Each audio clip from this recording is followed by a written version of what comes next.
YouTube family and friends. We're going to get into part 2 of Barry Morphew, the preliminary hearing. I'm Diana. Thanks for watching. Lauren Sharp. Barry Morphew's sister just came up to me in the hallway and said, "Are you Lauren?" And she said, "Yes." And she said, "You are an instrumental part in destroying our family." She then walked away. Oh boy, how did that feel? Whew, what a start.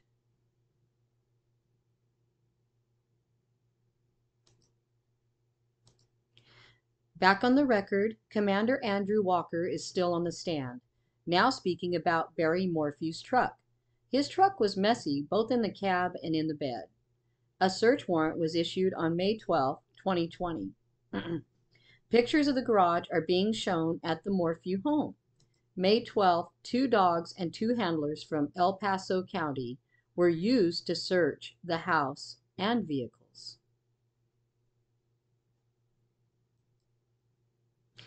According to page 41 in the arrest affidavit, Walker wrote, "Barry Morphew's Bobcat doesn't appear to be connected to Suzanne's disappearance."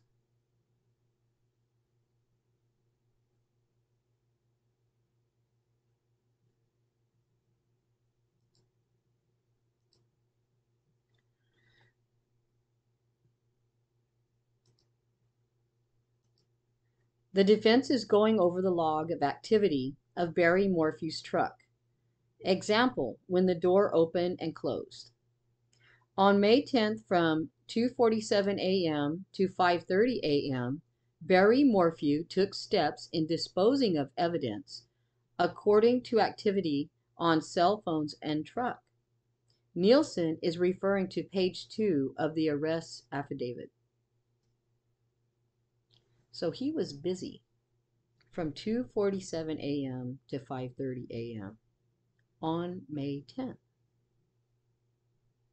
He was very busy.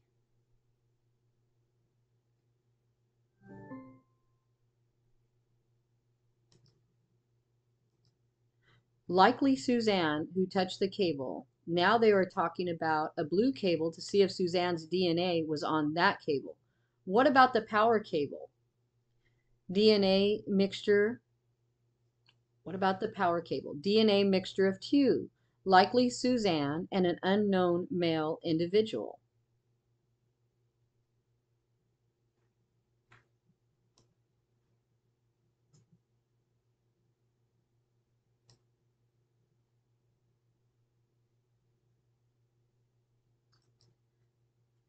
Now speaking about the surveillance cameras on Morphew property.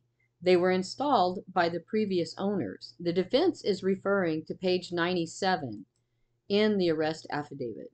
They are speaking about missing cords that LE found. Now speaking about Suzanne's Range Rover. DNA was found on the glove box and sent for testing. DNA was from an unknown man. It was not Barry Morphew DNA. Walker is being cross-examined now by DA Stanley. She is asking about Morphew's guns. He had a safe in the garage, and not all of the guns were inside. Like Barry said, a gun was found in the closet near the garage door, a shotgun up against the wall.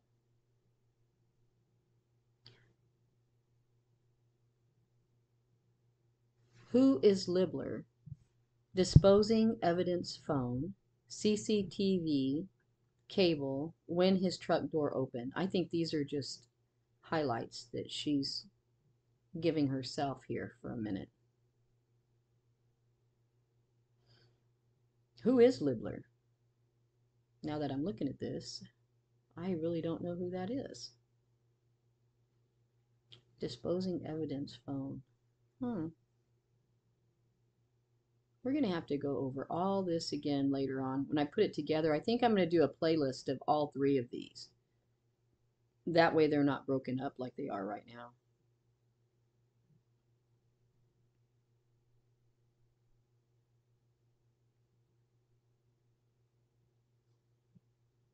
What are you guys thinking so far? Is it looking like he didn't do it? Is there reasonable doubt coming in here because of Mr. Libbler? Or do you guys think he did do it? If he did do it, where's the body? Of course, if he didn't do it, where's the body? Second witness on stand, Kenneth Harris is a special agent with the FBI. He has worked with the FBI for 12 years. Judge denied recross examination for Nielsen. She was visibly upset. FBI agent Harris is now being asked about the spy pen. One recording is of Barry Morphew driving, and the truck radio is heard speaking on news clips, forensic files like criminal cases. This is February or March of 2020. A recording of someone going missing while bike riding. Oh, wow. Well, you know, we can listen to a lot of stuff on criminal cases, but that's a little bit out there. The recording of someone going missing while bike riding.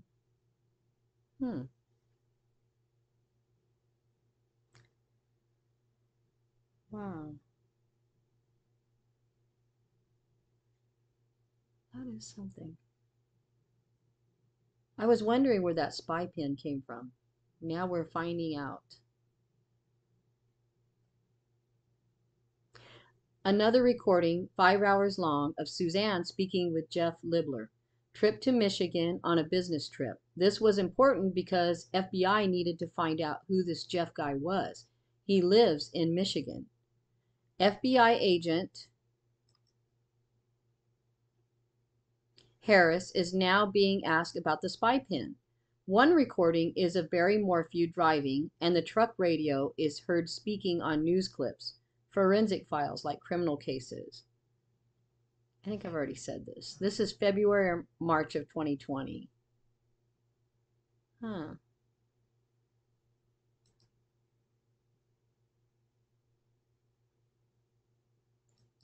Now Agent Harris is speaking about Suzanne's best friend, Sheila Oliver. She lives in Indiana and has been friends for 30 years. They asked Sheila what the state of the Morphews' marriage was like.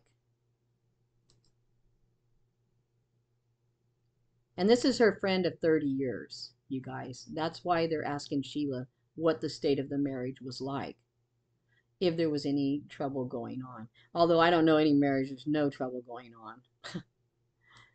Sheila was contacted by Mallory a few days after Suzanne went missing. When the investigator heard from Barry that the night before she went missing, they had a perfect night. Sheila told investigators that Suzanne and Barry hadn't had a perfect night in over a year and a half. Oh my goodness, you guys. What is this looking like to you?